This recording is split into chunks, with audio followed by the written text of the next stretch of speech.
Long drive চলছে আর কি আমাদের করছে ওখানের মারার আসেনি নামাজ নাই। এলাকায় তো হুসাইনের পাগল জন্ম হয় না, এলাকায় তো হুসাইনের রক্তের প্রতিদান দেওয়ার মানুষ দেশে হয় না। ওখানের মাদের মধ্যে এই আদর্শ নাই। ফাতেমা 2 রাকাত নামাজ পড়ে হাত বাড়াইছে, মাবুদ আমি তো বলেছি গোসলের পরে জামা পাবে, তারা যদি গোসল করে আইসা জামা না পায় তারা বলবে নবীর মেয়ে হইয়া আমরার মা মিথ্যা কথা কয়, জান্নাতি মহিলাদের সর্দারিনী হইয়া আমাদের মা মিথ্যা কথা কয়। মাবুদ গো আমার ইজ্জত রাখো, ও মাবুদ আমার ইজ্জত রাখো, আমার 2টা কলিজার টুকরা সন্তানের জন্য 2টা জামার ব্যবস্থা তুমি আল্লাহ করো। এই ডাক দিছে, মায়ের দোয়া তো কবুল। আল্লাহ বলেন জিবরাইল জান্নাত থেকে 2টা সুন্দর পাঞ্জাবি হাসাইন আর হুসাইনকে দিয়ে আসো।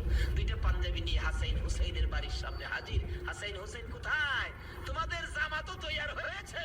কিতাবে আসছে জামাগুলির রং ছিল একটা সবুজ আর একটা লাল।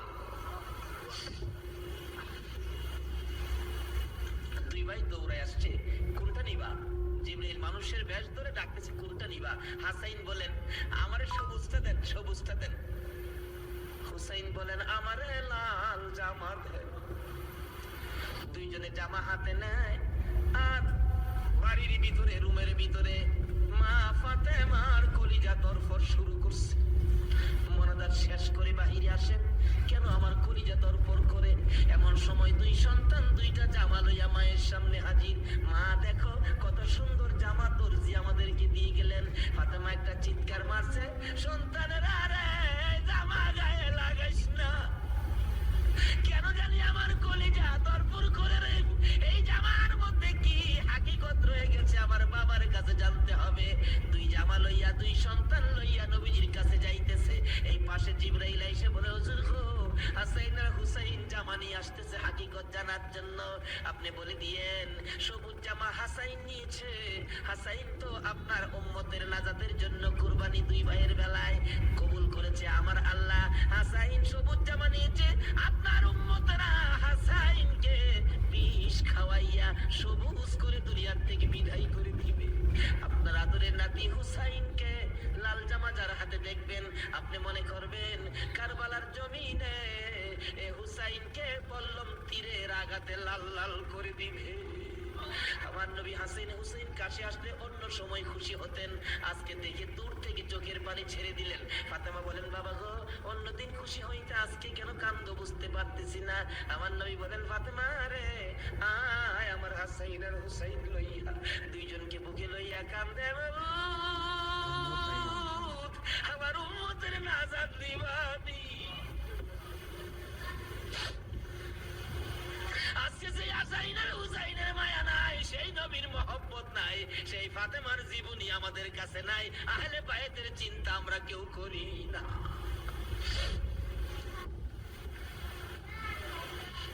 নবীজি কুল থেকে ছেড়ে দিলেন, হাসাইন আসো তোমার জামাটা খুব সুন্দর হয়েছে। হুসাইনকে টাইনা বুকে ধরে বলেন হুসাইন রে তোর জামাটাও খুব সুন্দর হয়েছে। জিবরিল বলেন হুজুর গো হাসাইনকে তো বিষ পান করাইয়া জোহর খাওয়াইয়া মারবে, হুসাইনের মতের কথা যদি বলি আমি জিবরাইল সইতে পারি না। নির্মম ভাবে হুসাইনকে কারবালার জমিনে গো আপনার উম্মতেরা, এরা মুসলমান, এরাও কি নামে না কামে? নামে না কামে? নামে। একটা হলো নামে মুসলমান, আরেকটা আছে কামে মুসলমান। মুসলমানের ভাগ 2টা, একটা হলো এজিদি মুসলমান, আরেকটা হলো হুসাইনি মুসলমান। আপনারা কোন মুসলমান হবেন? আরো জোরে কোন কোন মুসলমান হবেন? এটা হলো কামের মুসলমান, আর এজিদি মুসলমান হলো নামের মুসলমান। আমার নবী মাবিয়ার ছেলে ছিলেন এজিদ। মাবিয়াকে রাসূল বলেছিলেন মাবিয়া তুমি কিন্তু বিয়ে করো না। তাহলে বোঝা গেল বিয়ে করলে যে এই বিপদ হবে আমার রাসূল জানতেন। জানতেন কিনা? আরো যদি জানতেন কিনা? ইমাম সাহেব, আপনাদের ইমাম সাহেব আগে ওয়াজ করছেন, আমার রাসূল যে জানতেন এই ঘটনা সুন্দর করে ওয়াজ করছেন।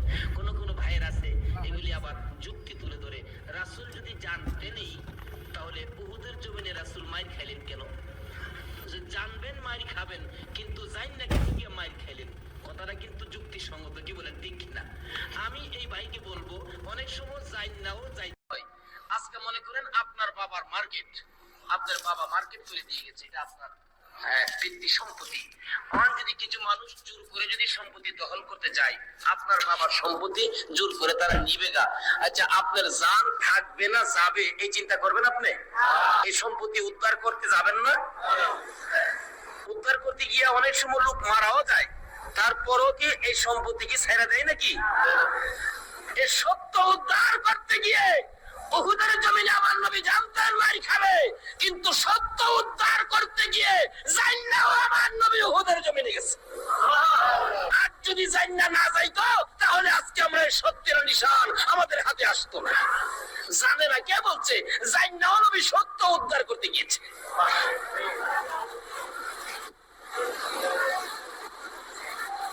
বলতেছিলাম দয়ার নবী, মায়ার নবী বলতেছেন, জিবরাইল আমার উম্মতের নাজাতের জন্য কবুল হয়েছে, কবুল হয়েছে। হাসাইন আর হুসাইন দুই ভাই আন্দায়া ধরে দুই গেলে চুমায়া চুমায়া বিতে দিচ্ছে। হুসাইনকে খুলে নিয়ে বলতেছেন, হুসাইন হুসাইন, দুই গেলে চুমা দেয়, তুমি আমার আমি তোমার। তোমাকে যে কষ্ট দেয় সেজন্য আমাকে কষ্ট দেয়, আর তোমাকে যে ভালোবাসা দেয় সেজন্য আমি রাসূলকে ভালোবাসা দেয়। আজকে হুসাইনের ভালোবাসা এখানে বসা, হুসাইনের অনেক পরে আওলাদ রাসূলকে ভালোবাসা। ইতিহাস খুলে দেখুন, যে এই ভালোবাসায় হযরত জুনায়েদ বাগদাদী রাহমাতুল্লাহ আলাইহি আল্লাহর ওলি হয়েছে। জুনায়েদের জীবনী খুললে পাওয়া যায়, জুনায়েদ ইরাকের বাদশার পালিত পালোয়ান ছিলেন। এত বড় পালোয়ান ছিলেন, বাবারে বাবা। ইরাকের বাদশা একদিন বলেন, জুনায়েদ এত খানা তোমাকে খাওয়াই, এত টাকা বেতন তোমাকে দেই, তুমি কত বড় পালোয়ান হইলা, তোমার শক্তি তো আমি দেখলাম না, আমাদের তো দেখা দরকার ছিল। জুনায়েদ বলেন, ঘোষণা দেন না, ইরাকের জমিনে এমন কোন মার পোলা নাই আমাকে এই কুস্তির মধ্যে পরাজয় করবে, আমি বিজয়ী হব। যদি কেউ পরাজয় করতে পারে বলে দেন 10,000 টাকা পুরস্কার। একটা ঘোষণা সাধারণ ভাবে আমাদের দেশের হিসাবে দিলাম বোঝার জন্য। বাদশাহ পোস্টারিং করে দিলেন, আমার জুনায়েদকে কুস্তি লড়ে হারাইতে পারলে 10,000 টাকা পুরস্কার দেওয়া হবে। আর ওদিক দিয়ে এই পোস্টার দেখলেন নবীজির আওলাদ, নবীজির বংশের একটা লোক 3 দিন পর্যন্ত বাচ্চাদের মুখে খানা দিতে পারে না, গরিবী অবস্থা। হাঁটতেছে, রোজগারের তালাশে ঘুরতেছে, কোন রোজগারের পাও হলো না, বাচ্চারা না খাইয়া 3 দিন পার হয়ে গেল। ডাকতেছেন, হাইরে পোস্টার দেখা যায় কুস্তি লইরা জিততে পারলে 10,000 পুরস্কার, আর সন্তানকে যখন খানা দিতে পারি না, আর জীবন রেখে লাভ কি? কুস্তি লইরা জুনায়েদের সাথে জীবনটা দিয়ে আইলাই, এই মুখ আর সন্তানকে দেখাবো না। যা বলতেছে, এখানে অফিসে কে আছে? আমি তো জুনায়েদের সাথে কুস্তি লড়বো, হাতির সাথে মশা। কই জুনায়েদ, কই? মানুষে কই, মিয়া কুস্তি লড়তে আইছো না মরতে আইছো? জুনায়েদরে দেখছো? কয় না, দেখি নাই। দেখে আসো। বাবারে বাবা, কি বেটা, এই নাকি জুনায়েদ? আপনি জুনায়েদ? হ্যাঁ, আমি তো আপনার সাথে কুস্তি লড়তে আইছি। জুনায়েদ কি লড়তে আইছো না মরতে আইছো? আচ্ছা, যেটা মরা পরে দেখা যাইব। নাম লেখেন। নাম লেখছে। রবিবার দিন আপনাদের কর্ণফুলী মার্কেটের মাহফিল আজকে এই দিনই ধরলাম। রবিবার দিন মাঠের মধ্যে হাজার হাজার মানুষ জুনায়েদের মতো পালোয়ানকে কুস্তি লড়ে হারাবে। কুস্তি লড়বে, হ্যাঁ জানি কেমন পালোয়ান। মাঠের মধ্যে নামছে, 3 দিন পর্যন্ত খানা নাই, বাচ্চাদের চিন্তা, হাঁটতে পারে না, হাঁটতে পয়রা যা। মাঠে গিয়ে নামছে, জুনায়েদ তো নামছে হাতির মতো এক পুরুষ। লেফারি মাঝখানে দাঁড়ায়, কয়ে কি আইলু রে, কার সাথে কি? দর্শকেরা কয়ে আমরা কি দেখবো, সময়টাই নষ্ট করলাম, এর সাথে কি খেলবো? এবার দেখা গেল খেলা শুরু হওয়ার আগে লেফারি জিগায়, এদিকে আসেন, আপনি কি লড়তে আইছেন না মরতে আইছেন? আপনি মাতবরি কম করেন, আপনি লেফারির দায়িত্ব পালন করেন। লড়লে আমি লড়বো, মরলে তো আমি লড়বো, আপনার বাবার কি হলো? রেফারি কই, মাপ চাই বাবা, আপনি লড়েন, খুব ভালো করে লড়েন। লড়ার আগে ডাকছে, জুনায়েদ এদিকে আয়, দুইটা কথা বলবো। বলো। আমাকে চিনো? জুনায়েদ বলেন, না তো, তোমাকে তো চিনি না। কই, আমি আওলাদে রাসূল। জুনায়েদ, যে নবী না হইলে রে জগতের কিছু হইতো না। আমি সেই নবীর বংশের লোক, আমি সেই আওলাদে রাসূল। জুনায়েদ রে, 3টা দিন পার হয়ে যায়, সন্তানের মুখে খানা দিতে পারি না। অসহ্য হইয়া জীবন দিতে আসছি রে, তোদের সামনে দাঁড়াইয়া আমি শুনি পিছন দিয়ে আমার নবী মদিনার থেকে ডাকে, জুনায়েদ রে, পারবি রে আমি আওলাদে রাসূলের মুখে হাসি ফোটাইতে? এবার জোনাই দুইটা চোখের পানি ঝরঝর করে ছেড়ে দিলেন। লেভারি সাহেব বাঁশি বাজাও খো, জীবনের খেলা হবে। বাঁশি বাজাইলেন, খেলা শুরু হলো। আওলাদের রাসূল জুনাইদের গায়ে আঙ্গুলটা লাগাইলে জুনাইদ চিত হয়ে জমিনে পড়ে গেছে। লোকেরা বলেন মানি না, আবার লাগাও। আবার লাগাইলে, আঙ্গুল লাগাইলে জমিনে পড়ে গেছে। লোকেরা বলেন মানি না, আবার লাগাও, বুঝে আসে না। আমার নবী বলেন জুনাইদ রে, এই খেলা কিন্তু ফাইনাল খেলা। আমার নবীর ডাকে জুনাইদ কানটা পেতে শুনে জবাব দেন, ইয়া রাসূলুল্লাহ, জীবন দিবই, আপনার ভালোবাসা ছাড়বো না।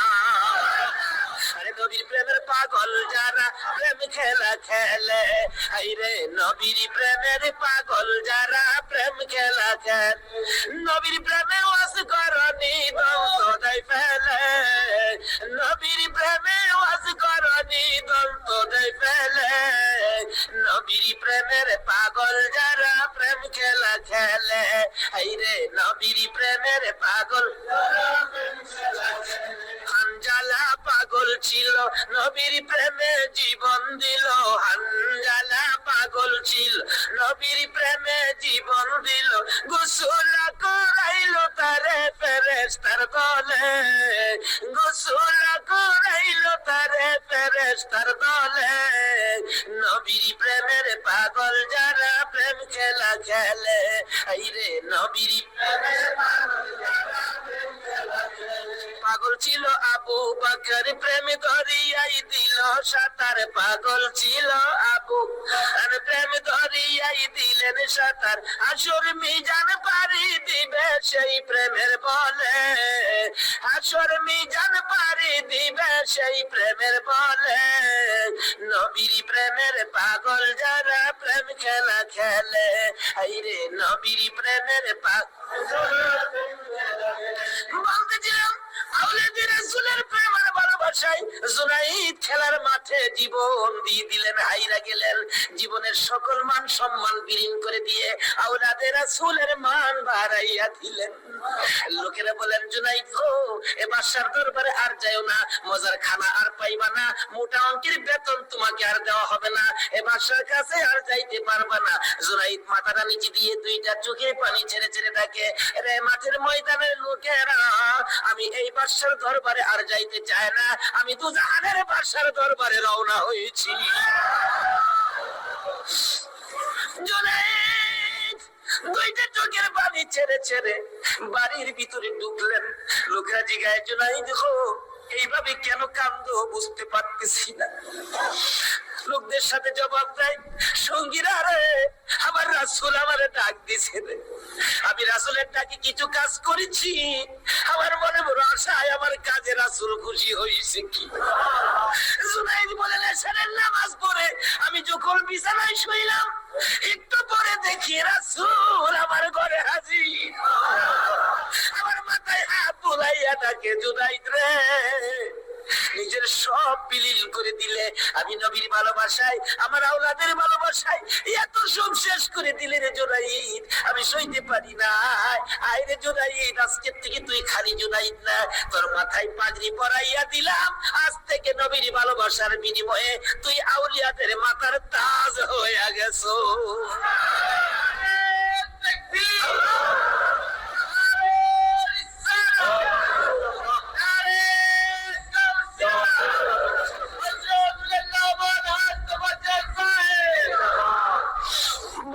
বলতেছিলাম আওলাদের রাসূলের ভালোবাসায় যদি পালোয়ান আল্লাহর ওলি হয়ে যায়, আর যেই নবীকে বলেছেন, যেই নবী ঘোষণা দিয়েছেন, হুসাইন তুমি আমার, আমি তোমার, তোমাকে যে কষ্ট দেয় সে যেন আমাকে কষ্ট দেয়, তোমাকে যে ভালোবাসবে সে যেন আমাকে ভালোবাসলো। বলুন আজকে যারা হুসাইনের ভালোবাসায় বসে আছেন গো, বলুন আমার নবী ভালোবাসা দিবে কিনা? আমার নবী যাকে ভালোবাসে আল্লাহ তাকে ভালোবাসবে কিনা বলুন তো? কষ্ট হয়ে গেছে ভাই, কারবালায় যাচ্ছি, আর আধা ঘন্টা সময় দেবেন? আল্লাহ কবুল করো সকলে। লম্বা ঘটনা, কারবালার ওয়াজ এক বছর করে শেষ করা যাবে না, আমি সংক্ষেপ করে মেন মেন কথাগুলো আপনাদের সামনে তুলে ধরতেছি। এবার আমার নবী বলেন, ফাতেমা রে, ফাতেমা, আমার দুই নাতিকে নিয়ে তুমি ঘরের ভিতরে যাও, আমার কেন জানি কলিজায় আগুন জ্বলছে, আমি হাসান হুসাইনকে দেখলে আমার সহ্য হয় না। হাসান হুসাইনকে নিয়ে যখন চলে যায়, জিবরাইল পাশে দাঁড়াইয়া বলেন, হুজুর কেন কাঁদেন? ও জিবরাইল, আমার দুই নাতি উম্মতের জন্য কুরবানি। হুসাইনের ঘটনায় আমার মন মানে না রে। হুসাইন কারবালার জমিন, এই জমিনটা কই রে জিবরাইল? এই জমিনটা জানি কেমন রে, আমার হুসাইন কোন জায়গাটাই জানি ঘোরাঘুরি করে কাঁদবে। সঙ্গে সঙ্গে জিবরাইল এক মুষ্টি মাটি নিয়ে দিলে, হুজুর দেখেন তো এই মাটিটা নাকে লাগাইয়া দেখেন কিসের গন্ধ করে। রাসূল নাকে লাগাইয়া চোখের পানি ছেড়ে দিলেন, জিবরাইল রে, এই মাটির মধ্যে দিয়ে আমার হুসাইনের রক্তের গন্ধ করে। হুজুর, এই মাটি হইল কারবালার মাটি। লম্বা ঘটনা, মাটিগুলো নিয়ে ভাবতেছেন কি করব। জিবরাইল বলেন, হুজুর কারবালা পর্যন্ত যার হায়াত থাকবে তার কাছে মাটিগুলো রেখে দেন, একটা কাঁচের বয়ামের মধ্যে যেন রেখে দেয়। যেদিন দেখবে মাটি লাল হয়ে গেছে গো, এদিন মনে করব হুসাইন কারবালায় শহীদ হয়ে গেছে। কারবালা পর্যন্ত যার হায়াত থাকবে তার কাছে দেন। আমার নবী কার হায়াত থাকবে জানে কিনা কোন? আমার নবী উম্মে সালমাকে লক্ষ্য করে ডাক দিলেন, উম্মে সালমা রে, আয় আমার পাশে আয়। উম্মে সালমা কাছে আসলে নবীজি দুইটা চোখের পানি ছেড়ে দিলেন। হুজুর ডাইকারেন, কথা বলবেন, কান্দেন কেন? উম্মে সালমা রে, কান্দি রে, কলিজা মানে না। এই মাটিগুলো তোর হাতে দিলাম, রেখে দিও। যেদিন দেখবে এক বোতলের মাটি লাল হয়েছে, এদিন তুমি বুঝে নিবা আমার হুসাইন উম্মতের নাজাতের জন্য কারবালায় শহীদ হয়েছে। উম্মে সালমা বলেন, আমি এই মাটি তখন বোতলের মধ্যে রেখে দিলাম, ওদিকে দিয়ে দয়ার নবী, মায়ের নবী দুনিয়ার থেকে বিদায়, চার খলিফা বিদায়, ফাতেমা বিদায়। এইভাবে আস্তে আস্তে আমিরে মাবিয়ার হাতে মদিনার শাসক ক্ষমতা। আমিরে মাবিয়া রাষ্ট্রের প্রধান, বুড়া হয়ে গেছে তো এজিদ। রাসূল বলছিলেন, মাবিয়ারে তুই বিয়ে করিস না, কিন্তু মাবিয়ার এমন এক রোগ হইল, লোকেরা পরামর্শ দিল কবিরাজরা বিয়ে করলে ভালো হয়ে যাবে। রাসূল নিষেধ দিয়েছিলেন বিয়ে করিস না, কিন্তু রাসূল তো জানতেন, কি বলেন, জানতেন কিনা বিয়ে করিস না, কিন্তু বিয়ে করলেন। জন্ম হলো এজিদ। একটু বুড়া হয়েছে বাবা, এজিদ চক্রান্ত করতেছেন, বাবার ক্ষমতাটা আমার নেওয়া দরকার। কিন্তু এজিদ নবীর কথা মতো, নবীর প্রেম, নবীর ভালোবাসা এজিদের কাছে কখনো ছিল না। লোকেরা বলেন না, এইরকম একটা লোকের কথা আমরা মানতে পারি না, হাসাইনই তো আছে, আমরা হাসাইনকে মানবো। নবীজি ভবিষ্যৎবাণী করে দিয়ে গেছিলেন, আমি দুনিয়া থেকে বিদায় 30 বছর পর হাসাইন ক্ষমতায় আসবে, হাসাইনকে মানুষ ভালোবাসবে, কিন্তু এজিদ হাসাইনকে থাকতে দিবে না। যেই হোক লম্বা ঘটনা, এজিদ কয় হাসাইনকে কিভাবে শেষ করা যায়। দুইজনই পথের কাটা, একজন হাসাইন একজন হুসাইন, দুইজনকে শেষ করতে পারলেই তো আমার সুবিধাজনক পরিবেশ হয়ে যাবে। কি করব, কি করা যায়? এক কুটনি বুড়িকে এনে বললেন, তুমি কি পারবা হাসাইনকে শেষ করে দিতে? কুটনি বুড়ি কয়, এটা ব্যাপারই না। এমন কিসিমের মহিলা আছে না দেশ, খালি বেজাল লাগাই সংসারে। হাসাইন রাদিয়াল্লাহু তাআলা আনহু বিবি ছিলেন 4 জন, সকলের ছোট বিবির নাম ছিলেন জায়েদা। জায়েদার হাতে শরবত খাইতেন সবসময়, তার হাতে শরবত খুব সুন্দর হতো আর কি, শরবত খাইতেন। হাসাইন ডাকতেছেন, জায়েদা শরবত দাও। শরবত দিলেন জায়েদা, দেখলো কুটনি বুড়ি জায়েদারে দিয়ে এই কামড়া বানাই দিব। হাসাইন শরবত খায় চলে গেলেন। বলেন, জায়েদা হাসাইন কি তোমার হাতে সবসময় শরবত খায়? প্রত্যেকদিন আমার খুব ভালোবাসে, আমার হাতে শরবতটা খায়, আর কেউর হাতে খায় না, আমার হাতে শরবত নাকি খুবই ভালো। কুটনি বুড়ি কয়, তোমার তো শরবত খায় কিন্তু তোমাকে ভালোবাসে না। কি বলো? আমি জানি ভালোবাসে, তুমি জানলে কি হবে? আমরা দূরের থেকে যা দেখি তোমার সবচেয়ে কম ভালোবাসে। একটা কাম করো, মেয়েরা কিন্তু খুব সরল মানুষ, সহজে বুঝ পাইনা যায়। একটা কাজ করো, কি আমি বিষ দিয়া যাবো, বিষ খাওয়াইয়া হাসাইনকে মাইরা দাও, এজিদ হবে এদেশের প্রেসিডেন্ট, বাদশাহ, আর তুমি হবে রানী। সহজে বুঝ মানলেন, সরল মানুষ তো। বিষ দিলেন, শরবতের সাথে দিয়ে খাওয়াইলে হাসাইন পিপাসিত, ক্লান্ত, জায়দা শরবত দাও, শরবতের সাথে বিষ দিলেন, খাইলেন। খাওয়ার পরে বলতেছে জায়দা আজকের শরবতটা যেন কেমন কেমন লাগে, কি যেন গন্ধ করতেছে।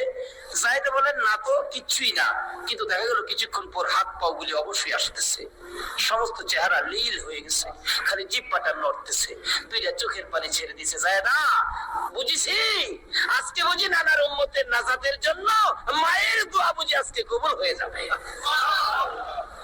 জায়দারে না না তোরে কিছু বলবো না, আমার ভাই হুসাইন কই, হুসাইনকে ডেকে ডেকে আমার পাশে আনো। হুসাইন খবর পাইয়া দৌড়াই আইসা দেখে বড় ভাইয়ের সমস্ত চেহারা সবুজ হয়ে গেছে, একটা চিৎকার মারছে মা, মা গো তোমার দোয়া বুঝি আজকে কবুল হয়ে যায়। দৌড়ে যাইয়া হাসাইনের গলায় ধরছে, ভাই রে ভাই কে তোমার এই অবস্থা করেছে, আমি হুসাইন তার প্রতিশোধ নিব। হাসাইন টাইনা টাইনা গলায় ধরে দুই গেলে চুমাইতেছে, ছোট ভাই তো ভাই রে প্রতিশোধ নিস না, নানার উম্মতের জন্য মায়ের দোয়া কবুল হয়ে গেছে। হাসাইন একটা কথা তোরে বলে যায়, কিছুদিন পর তোর উপর বিপদ আসবে রে, আমার মায়ের দোয়া তোর বেলায় তো কবুল হয়েছে। হাসাইন যেদিন বিপদে আসবে রে কেউ তো তোর পাশে আসবে না রে হাসাই হুসাইন, এদিন আমি তো ভাই কাছে থাকতাম, আমিও তো দুনিয়ায় থাকতেছি না। হুসাইন রে বেশি বিপদে পড়ে যখন কলিজার মধ্যে অশান্তি লাগবে দুনিয়ার কাউরে ডাকিস না, না না না না কইয়া ডাকিস, কলিজায় শান্তি পাবো। হাসাইন দুনিয়ার থেকে বিদায়, চক্রান্ত করে হুসাইনকে কিভাবে মারা যায়, হাসাইনকে মদিনায় ফালাইয়া, হুসাইনকে তো মদিনায় মারা যাবে না, চক্রান্ত করে ইবনে জিয়াদকে ডাক দিলেন। কুফা নগরীর গভর্নর তুমি একটা কাজ করো, আমি ডাকলে তো আসবে না, কুফা নগরীর মানুষ দিয়া তুমি ডাইকা নিয়ে আসো হুসাইনকে কুফায়, কুফায় আনার পর হুসাইনকে আমরা শেষ করে দিব, আর আমাদের পথের কাটা থাকবে না। ইবনে জিয়াদ বলেন কথা তো নাই, চিঠি পাঠাও। চিঠি পাঠাইতে পাঠাইতে 40,000 চিঠি মদিনায় পাঠাইছে। হুসাইন চিঠি দেখে মুরব্বীদেরকে বলতেছেন চিঠি আসছে কুফায় যাইতে, যাবো কিনা বলেন। মুরব্বীরা চিঠি দেখে বলেন হুসাইন রে কুফার চিঠি রং ভালো দেখা যায়, কুফার তোর বাড়ির ব্যবহার ভালো হবে না। হুসাইন আমরা অন্তত পক্ষে তোমাকে যেতে দিব না, হাসাইনের ব্যথাই তো আমরা বলতে পারি না, তোমাকে যেতে দিব না। 40,000 চিঠি, বলুন কয় হাজার চিঠি? মুরব্বীরা বলে এত চিঠি আছে, দাঁড়াও দেখি একটু পরামর্শ করে। মিটিং করলেন, হুসাইনের পক্ষ থেকে কুফায় তোমরা কে যাইবা, আমাদের নিজেদের লোক যায় হুসাইন পক্ষ থেকে একটা লোক কুফায় যায়, নিজেদের লোকের কোনো খবর যদি পায় তাহলে আমরা হুসাইনকে যেতে দিব, ও তাদের কথায় হুসাইনকে দেব না, আমরা নিজেরা পরিবেশ বুঝবো। কে যাইবা? একজন লোক দাঁড়াইলেন, ইতিহাস বলেন, যার নাম হলো মুসলিম বিন আকিল। মুসলিম বিন আকিল দাঁড়ায় বললেন আমি যাব হুসাইনের পক্ষ থেকে। তার দুইটা বাচ্চা ছিল, মুহাম্মদ ইব্রাহিম, সোনার পুতুলের মতো দুইটা বাচ্চা ছোট ছোট। বলে আব্বা আপনি যদি চলে যান তাহলে আমরা তো মা নাই, আমরা কার কাছে থাকবো, তাদের মা মারা গেছে, কই থাকবো আমরা, তাইলে তোমরাও চলো। তিনজনের কাফেলা করে কুফা নগরীতে গিয়ে পৌঁছলেন হুসাইনের পক্ষ থেকে। হুসাইনের পক্ষের লোক পায়া কমপক্ষে 30,000 লোক হুসাইনের নামের উপর মুরিদ হইলেন, বাইয়াত গ্রহণ করলেন। ভাইসাব বাইয়াত হওয়া, মুরিদ হওয়া সুন্নাত রাসূল। আবার কেউ কেউ আছে মুরিদ বাইয়াত লয়া টিটকারি মস্কারি করে।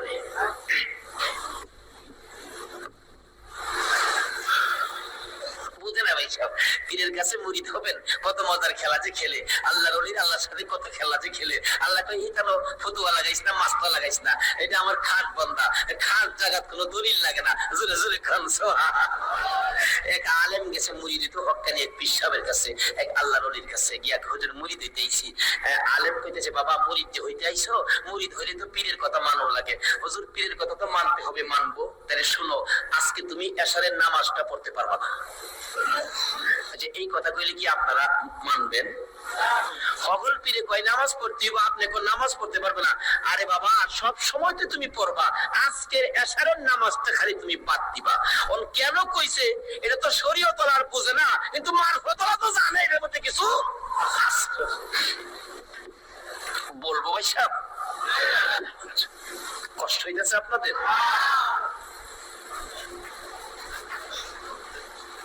হুজুর কোন কি আজকে এশারের নামাজটা পীরের কথা মানবা না, কথা তো মানতে হবে। আচ্ছা ঠিক আছে, বাড়িতে যার কয় নামাজ যদি বাড়িতে পড়ে লাই আপনি কি হুজুর দেখবে? আমি তো সেই আচ্ছা, যে বেটা পীর হয়েছে এই বেটা কি খবর রাখে না? রাখে না। এই চিটাগাঙ্গের পীর আমরা গরিবের খবর রাখতে পারে না, বুঝে আসে না তো? সহজে বুঝতে গেলে একটা ঘটনা বলতে হয়, বলবো?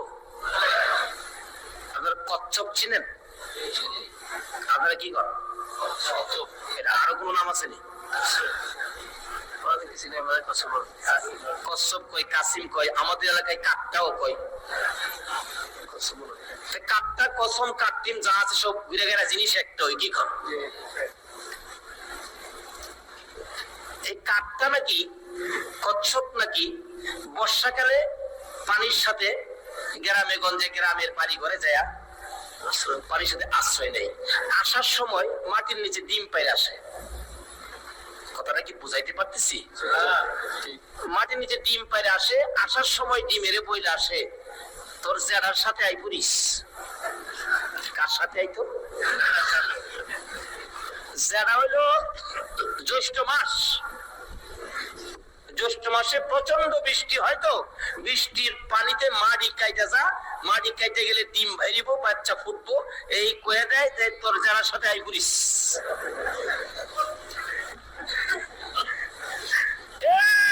3.5 মাইল দূরে ডিম পাইরা বইলে আইছে তার সাথে আই পুরিস।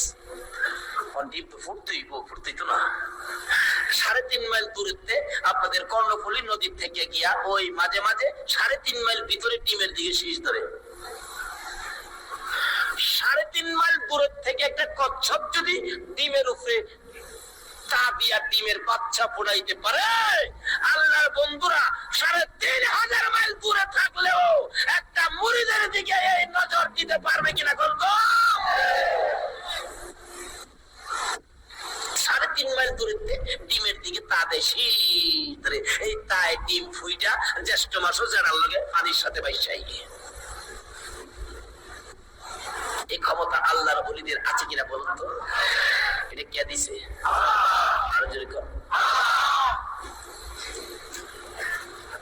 সে আল্লাহর ওলি বলছেন, বাবা আজকে এশারের নামাজটা পড়িস না, যা।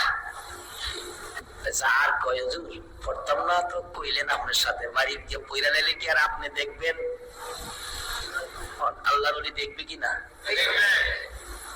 বাড়ির গিয়ে কয় হুজুর কইছে নামাজটা ছাইরা দিতাম, হুজুরের কথা তো মানতে হবে, একবারে সব না ছাইরা খালি ফরজটা পড়া লাই। একবারে কেমনে পাত দেলাই, সারা জীবন নামাজ পড়লাম, আজকে নামাজটা কেমনে পাত দেলাই, শুধু ফরজটা পইরা ঘুমাই দিছে। রাত্রে নবীজি আইসা ডাকতেছে, কিরে আজকে আমার সুন্নত ছাইরা দিলি?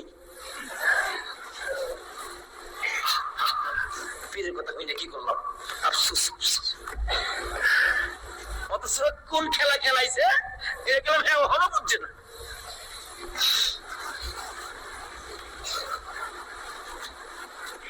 সকালবেলা ফজরের নামাজ বিরা মনের দুঃখ খুলে যেতেছে পিসাবের কাছে। পিসাব দূরে থেকে কয় কি পেঁয়াজ বুঝি লাগছে, তাহলে বোঝা গেল খবর পিসাবের কাছে।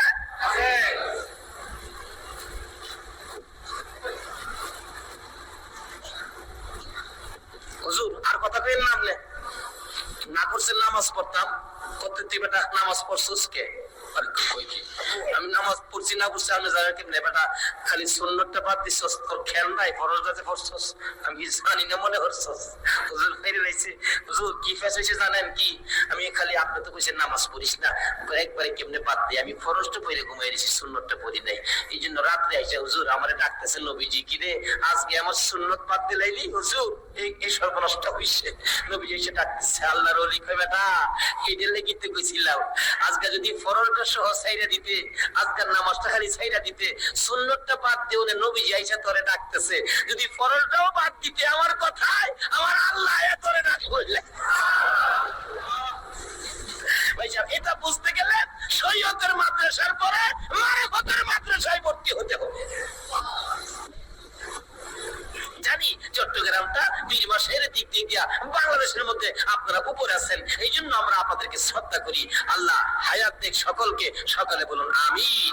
যাই হোক, ওইদিকে আমার আলোচনা না, আমার আলোচনা হলো কারবালা। যাই হোক, কারবালার দিকে পৌঁছে গেছি। আধা ঘন্টার সময় দিতে রাজি আছেন না আপনারা? আসুন আসুন, হাইরে কারবালা, যাচ্ছি এবার কারবালা। এবার চিঠি পাইলেন কয় হাজার?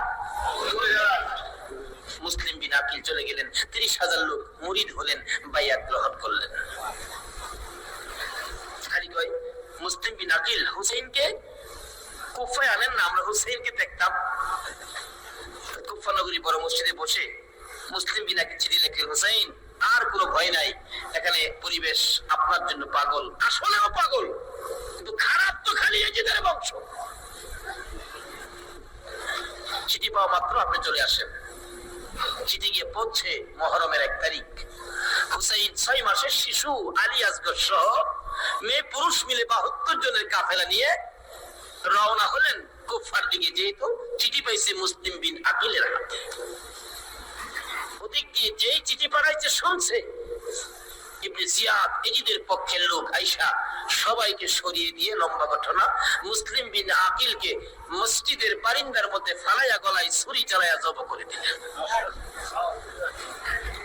মুসলিম বিন আকিলের 2টা ছোট্ট ছোট্ট বাচ্চা ছিলেন, মোহাম্মদ ও ইব্রাহিম। 2টা বাচ্চা 12 বছর 13 বছর, সোনার পুতুল। খবর পাইলেন বাবাকে জব করে দিয়েছে, দৌড়াইয়া পালাই রে জঙ্গলে যে লুকায়।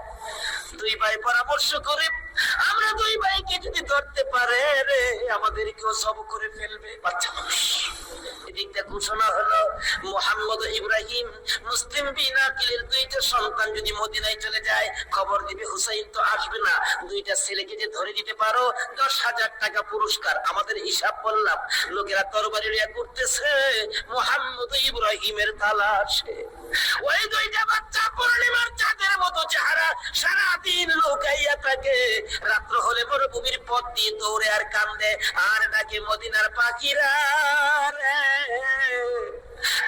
আয়, মদিনার খবর, একটা খবর নিয়ে যা, কুফা নগরীর অবস্থা ভালো না, আমাদের বাবা মুসলিম বিন আকিলকে কুরবানি করে দিয়েছে। আমরা 2 ভাইকে খুঁজতেছে, রাস্তা পাই না, কোথায় যাব? হুসাইন যেন কুফায় না আসে, খবর নিয়ে যা। এভাবে 1 দিন 1 রাত, 2 দিন 2 রাত, 3 দিন পার হইয়া 3 রাতের বেলা 2টা ভাই একটা খেজুরের বাগানের মধ্যে বসেছিল। রাত্রে দৌড়াবে, মদিনায় যাবে, কিন্তু পেটের খিদা, পানির পিপাসা, আর হাঁটতে পারে না। ছোট ভাইটা বড় ভাইয়ের গলায় ধরে কাঁদতেছে, ভাই কলিজা শুকাইয়া গেছে রে, একটা কাজ সামনে যাইতে পারবো না। 2জন গলাগুলি করে খেজুরের বাগানের মাঝখানে ঘুমিয়ে গেছে। এই খেজুরের বাগানের মালিকের নাম ছিল হারেস। হারেস নিজেও তরবারি লইয়া ঘুরতেছে। সকালবেলা হারেসের বিবি যাই বাগান দেখবে, যাইয়া দেখে বাগানের মাঝখানে সাপ বিচ্ছুর ভয় থাকে, কিন্তু এই ভয়ের মাঝখানে 2টা পূর্ণিমার চাঁদের মতো সন্তান ঘুমাইয়া রইছে। আস্তে আস্তে কাছে যাইয়া ছোট্ট ভাইটার মাথায় হাত দিলে, চোখ খুলে দেখি কুফার মহিলা চিৎকার মারছে, ভাই গো আর ঘুমাইস না, কুফাবাসী আমাদের খবর পেয়ে ফেলছে, মদিনায় বুঝি আর যাওয়া হবে না। তুমি আমার মা লাগো, আমরা মা নাই, বাবা নাই, আমরা মদিনার সন্তান, আমরা মদিনার আওলাদ, কুফাবাসীর কাছে আমাদের খবর দিও না। মহিলাটা বলতেছেন, মহিলাদের মায়া বেশি, আয় বাবা তোমাদের তালাশে, আমার স্বামীও ঘুরতেছে, এখানে থাকলে কেউ না কেউ তোমাদেরকে দেখে ফেলবে, আসো আমার বাড়িতে নিয়ে লুকাইয়া রাখি, সন্ধ্যা হলে আমি নিজে মদিনায় লইয়া যাইব। এমন একটা ভালোবাসা দাও না গো এই মহরমের চাঁদে। সন্ধ্যা হইবার আগে বাচ্চা 2টা রান্না করে রাখছিল। ছোট্ট ভাইটা ঘুম থেকে উঠে বসে বসে কান্দে, মা মা কই।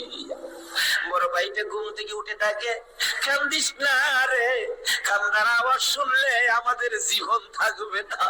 এমন সময় হারেস দৌড়ে আসছে ঘরের মধ্যে খানা খাওয়ার জন্য। খানা খাইতে বসে ডাকতেছে, বিবি ঘর জলদি করে খানা দে, কে জানি পুরস্কারের বাগি হইয়া যায়। এমন সময় রান্না করে কান্দার আওয়াজ শুনলে ডাকতেছে, বিবি রান্না করে কে কান্দে? বিবি বলেন, তোমার ঘরে নয়, অন্য ঘরে কান্দে। বিবি রে, আমার ঘরে কান্দার আওয়াজ শোনা যায়। বিবি মিথ্যা কথা কোস, আমার ঘরে কান্দে। বিবি বলেন তোমার ঘরে নয়, কুফাবাসীর সন্তানেরা কান্দে। হারেস বলেন বিবি রে, কুফাবাসীর কান্দা এত সুন্দর না। বাসন ধাক্কা দিয়ে সরাইয়া তরবারিটা লইয়া ওইটা দাঁড়াইলে বিবি পিছন দিয়ে আনজে ধরেছে, স্বামী আর সামনে যাও না, মদিনার ময়নাদের গলায় ছুরি দিও না। তোমার যদি মারতে চাই গো স্বামী, আমার গলাটা পেটে দিলাম, আমার গলাটা কাইটা দাও। না না, মানবো না। দৌড়ে যাইয়া রান্না করে দরজায় দাঁড়াইয়া দেখে দুইটা পূর্ণিমার চাঁদ উদয় হইয়া রইছে। তরবারিটা দেখে ছোট্ট ভাইটা চিৎকার মারছে, বাবা গো খইয়া। বড় ভাইটা কান্দে, কান্দিস না, আমার বাবা গেল যেইভাবে রে আমরাও যাইবো সেইভাবে। এইভাবে যারা জীবন দিয়েছে সেটাই হলো আমার আল্লাহর রাস্তা। দুই ভাইকে ধরে মুরগির বাচ্চার মতো শেষরাইয়া বাহির করে যাইতে যাইতে যাইতে যাইতে একটু পরে পরে ছোট্ট ভাইটা জিগায়, হারেস রে আমরা মেরে ফেলবে রে, মারিস নাই, আমরার মা নাই, আমরার বাবা নাই। আকাশের দিকে তাকাইয়া ডাকে, আরে আকাশের পাখিরা রে, একটা খবর নিয়া হুসাইনের কাছে পৌঁছে দে, হুসাইন যেন কুফায় না আসে। রওনা হলেন, যে সন্ধ্যা হয়ে যায়, ফুরাত নদীর কিনার দিয়ে যাচ্ছে। হারেস ভাবতেছে, দুইটা সন্তান, দুইটা ছেলে জীবিত যদি নিয়ে যায়, আমার চেয়ে শক্তিশালী কেউ আইসা যদি আমার কাছ থেকে নিয়ে যায়, পুরস্কার আমি পাবো না, বরঞ্চ জব করে দুইটা মাথা খালি নিলেই তো হয়। দুইটা ভাইকে জব করার জন্য প্রস্তুতি নিলে শরীর দিকে তাকাইয়া তাকাইয়া বাচ্চারা কান্দে। ছোট্ট ভাইটাকে জমিনে শোয়াইছে, গলাটা কাটবে, লাফ মেরে উইটা গেছে। বড় ভাইটাকে শোয়াইছে, উইটা গেছে। আবার জোর করে জমিনে শোয়াইয়া ছোট্ট ভাইটাকে বুকের উপর পাড়া দিয়া ধরছে, মাথার মধ্যে চাপা দিয়ে ধরে গলাটাই ছুরি চালাবে, ছুরির নিচে তাইকা কাঁদতেছে, হুসাইন আইসো না গো, কারবালায় আইসো না, এই কুফা নগরীতে আইসো না, কুফার মানুষের তরবারির ব্যবস্থা ভালো। গলা কেটে দিলেন বড় ভাইটারে, গলা কেটে দুইটা ভাইকে দুই দিকে ধাক্কাইয়া ফুরাত নদীতে ফেলে দিলেন মাথা ছাড়া। বডি খানি ফেলে দিয়ে মাথা রুমালের প্যাকেট করে রওনা হলে শুনে পিছন দিয়ে আবার ডাকতেছে, হারেস রে আমরা দুই ভাইয়ের মারিস না। হারেস বলেন মাথা কেটে নিয়ে আসলাম, আবার ডাকে কে? পিছনে যাইয়া দেখে দুই দিকে দুইটা বডি লাশ ছিল। দুইটা ভাই আবার একসাথে হইয়া এক ভাই আরেক ভাইয়ের আঞ্জাইয়া ধরে রাখছে। আমার আল্লাহ বলেছে, আমার রাস্তায় যারা জীবন ধারে তারা মরে না, তারা মরে না রে, তারা জীবিত। এই দুই ভাই প্রমাণ করে দিলেন তারা জীবিত। ওদিকে যায় না, ওদিক দিয়ে যাইতেছে এজিদের দরবারে পুরস্কার আনবে। এদিক দিয়া ইমাম হুসাইন ৭২ জনের কাফেলা লইয়া গো আস্তে আস্তে কারবালার জমিনে এসে পৌঁছে সন্ধ্যা হয়ে যায়। রাস্তা চিনে না। হুসাইন বলেন তাবু গাড়ো, সকালবেলা কুফার দিকে রওনা হব। তাবু গাড়তে গেলে জমিনে কূপ দেয়, মাটির থেকে রক্ত বাহির হয়, গাছের ডালে আঘাত করে গাছের ডাল থেকে রক্ত বাহির হয়। সঙ্গীরা বলেন হুসাইন ব্যাপারটা বুঝতে পারতেছি না। হুসাইন বলেন রাখো রাখো, এখানে কি কাউরে পাই কিনা। জিজ্ঞেস করলেন এই জায়গাটার নাম কি। একজন লোক বলেন আপনারা কোত্থেকে আসছেন? আমরা মদিনার থেকে আসছি। এই জায়গাটার নাম কি? জায়গাটার নাম কারুল। হুসাইন একটা চিৎকার মারছে, সঙ্গীরা রে তাবু গাড়ো। নানা বলেছে রে, নানার উম্মতের জন্য আমি হুসাইন কারবালাই নাকি শহীদ হব। মুহররমের ৭ তারিখ তাবু গাড়লেন। সন্ধ্যা হলে তাবু গাড়লে রাত্র শেষ হওয়ার আগে ৪,০০০ এডিশন নিরস্ত্র মুসলমানের চারপাশে ঘেরাও করেছে। আজকে সেই নিরস্ত্র মুসলমানের উপর ইরাকের জমিনে বলন্ত আক্রমণ হচ্ছে কিনা।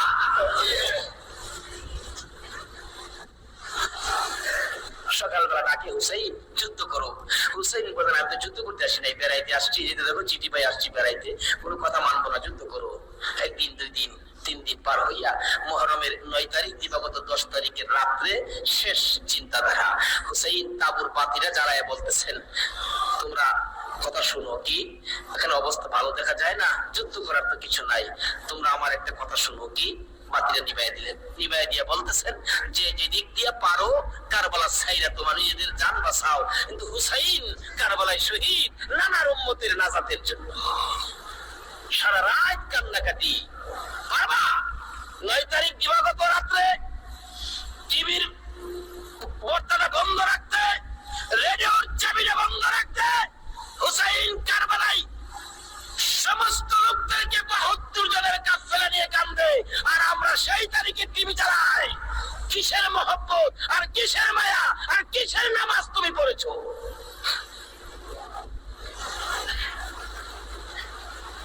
যদি কথা দিতে পারো 9 তারিখ দিন গিয়া রাতে টিভি আর চালাবো না, আর গান বাজনা করবো না, হুসাইন তোমার জন্য ওই ফুলসিরাতের কিনারে দাঁড়ায় থাকবে।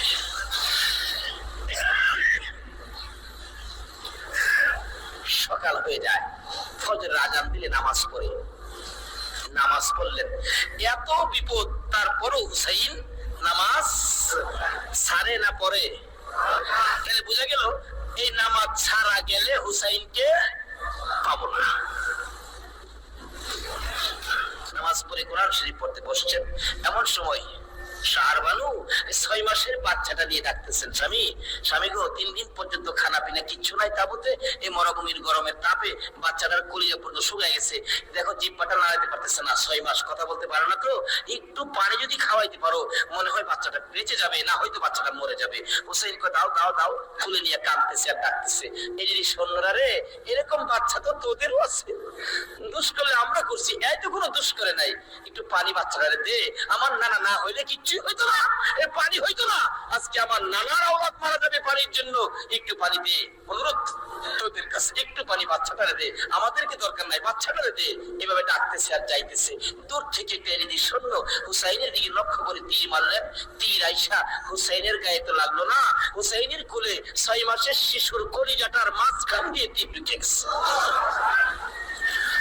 আলী আসগর বাবার মুখের দিকে তাকায় জিহ্বাটা বাহির করে দিছে, 2টা চোখ উল্টাইয়া চোখের পানি ছেড়ে ছেড়ে বুঝাইতেছে, বাবা গো মায়ের কাছে বলে দিও আর জীবনে পানি চাইতাম না।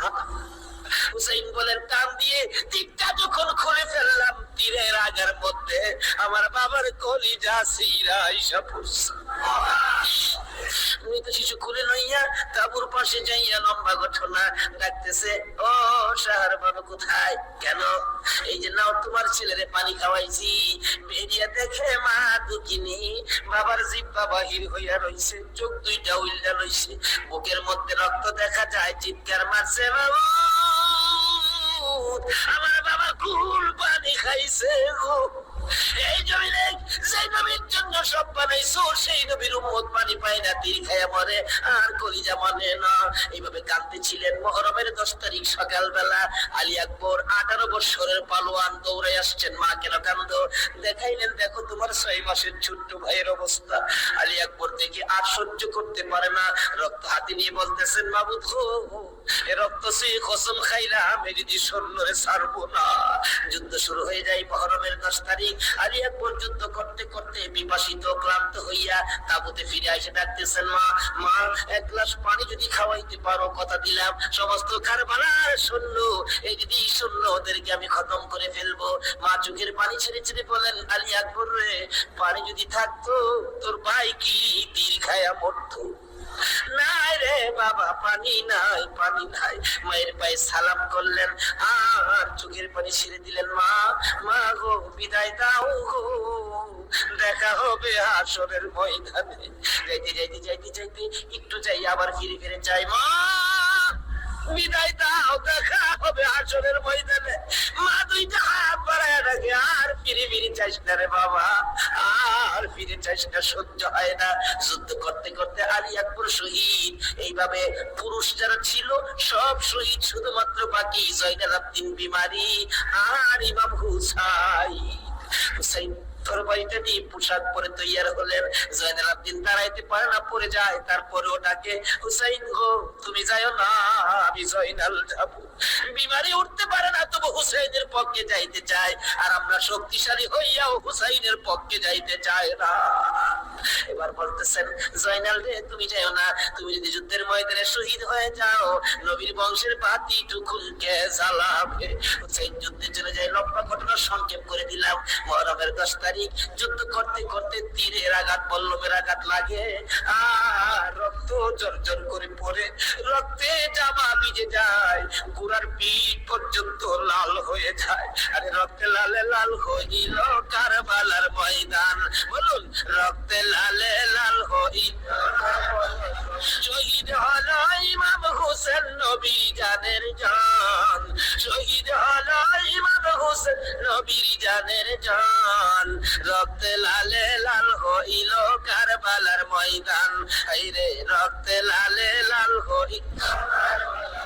এজিদি সেনা সীমার এসে হুসাইনের বুকে বসে, এজিদি সেনা সীমার এসে হুসাইনের বুকে বসে, ছুরি দিয়ে কাটে গলা বাঁচে না আর প্রাণ, ছুরি দিয়ে কাটে গলা বাঁচে না আর প্রাণ, রক্তে লালে লাল হইল কারবালার ময়দান, হায়রে রক্তে লালে লাল হইল।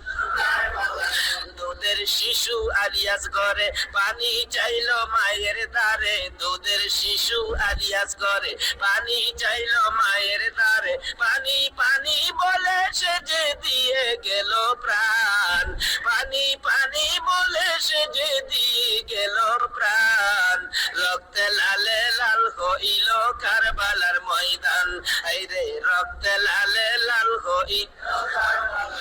শহীদ হলো ইমাম হোসেন নবীর জানের জান, শহীদ হলো ইমাম হোসেন নবীর জানের জান, রক্তে লালে লাল হইল কারবালার ময়দান, হায়রে রক্তে লালে লাল হইল।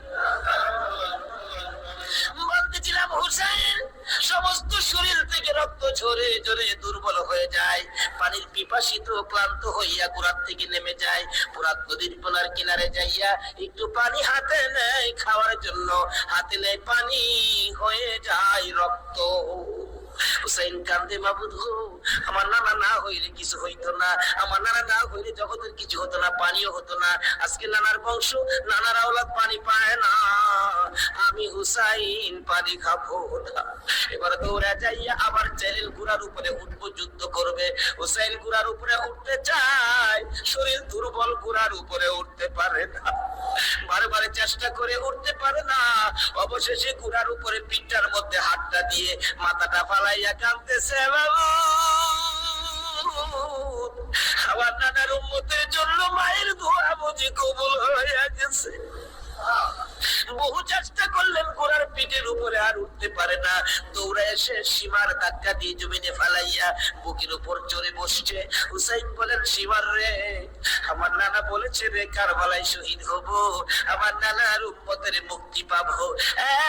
সীমার আজকে জুমার দিন আমার 2 রাকাত জুমার নামাজ পড়ার সুযোগ দে।